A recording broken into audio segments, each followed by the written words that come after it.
कोल्हापूर जिल्ह्यात क्यूआर कोडद्वारे अनुदानित खत वितरणास प्रत्यक्ष सुरुवात.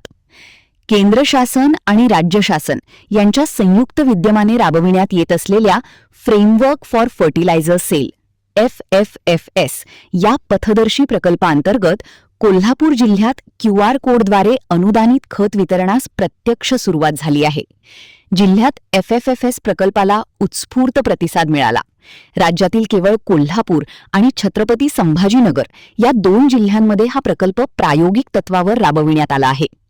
प्रकल्पाच्या पहिल्याच दिवशी कोल्हापूर जिल्ह्यात 1319 खत बुकिंगसाठी क्यूआर कोड निर्माण करण्यात आला.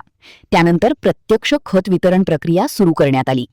करवीर तालुक्यातील कोगे येथील More agro services and products येथे जिल्हा अधीक्षक कृषी अधिकारी जालिंदर पांगारे यांच्या हस्ते क्यूआर कोड स्कॅन करून शेतकरी उमाजी महादेव निकम आणि मारुती दत्तात्रय घराळ यांना अनुदानित खतांचे वितरण करण्यात आले.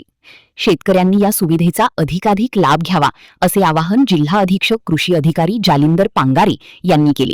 यावेळी उपविभागीय कृषी अधिकारी अरुण भिंगारदेवे, सरपंच वंदना इंगवली, उपसरपंच कृष्णनाथ फडतारे, तालुका कृषी अधिकारी युवराज पाटील, कृषी अधिकारी गुणनियंत्रण सतीश देशमुख यांच्यासह कृषी विभागाचे अधिकारी आणि कर्मचारी उपस्थित होते.